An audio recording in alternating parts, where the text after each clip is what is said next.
What's up? I'm Mitch, designer for Oxyrotin. Follow me on Twitter, @MitchGoldenBoy. Do it. Hey, I'm Paul, co-owner of Oxyrotin. Paul at Oxyrotin.com if you want to get in contact with me. Get at me. I'm here for you. Sean, co-owner of Oxyrotin, @Oxyrotin. Fucking follow me.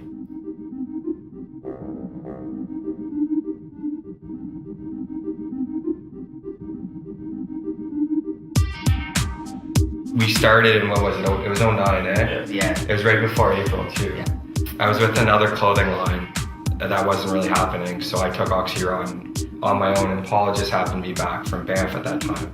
So then we went half on it, registered the business, and then a few months later I asked Mitch if he wanted to join our, and since then, this is how we've come from doing 30 shirts to 300, selling 6,000, so. I'm not really a designer, I'm not really any of that stuff, but I'm pretty good with the numbers. So when Sean pitched the idea my way and said I got half, it was kind of an opportunity I couldn't turn down. And then he told me about Mitch, we went to school with, and started showing me some of the stuff Mitch could do in his designs. And while we both agreed that he was invaluable to the company, we needed to have him. So we picked him up and added him to the team, so that's why there's the three of us now. So I linked up with Oxyrotin in 2009, started designing a couple shirts here and there, and we've been doing it ever since.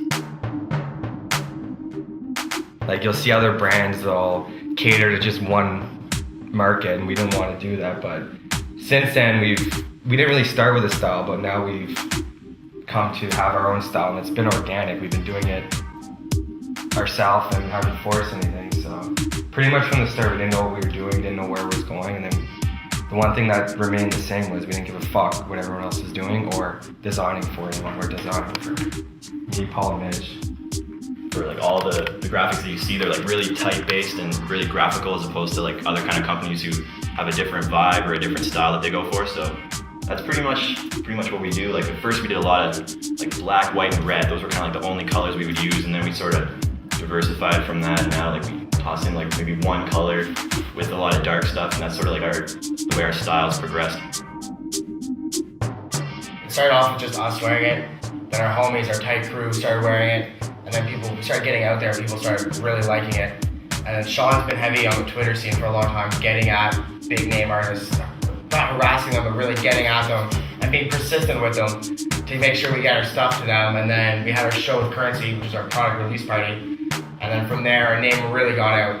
And then the more our name got out, the easier it was to attract other names, because we already had a base of, okay, we brought this guy, he fucks with us, this is where we can go with it. And everybody else started to jump on board. It's been a lot easier. The more we get, the easier it's getting.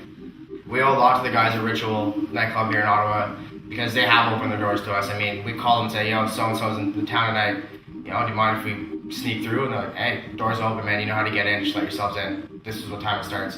Big up to them for really helping us out with that. I tell people all the time, when you're gonna start a clothing line, it's gonna go super, super slow at the start, and it has to be a passion project. So by us getting the gear to all these artists and whatnot, that's free promo. I consider that our advertising money. We won't advertise in magazines or anything. We'll send a few $100s worth of gear to these artists, and they wear it, and that's where we probably built our name. Because you could have the dopest shirt in the world, but if no one fucking sees it, you're not gonna sell anything.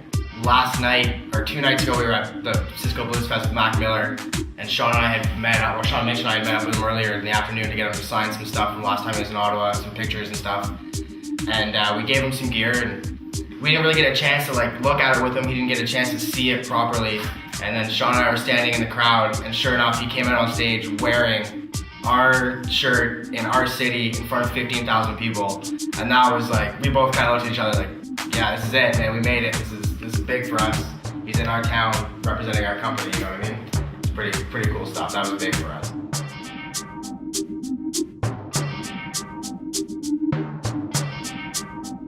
The next level, we talked about this yesterday, but briefly, we wanted to collab on a shirt with an artist. That's our next goal.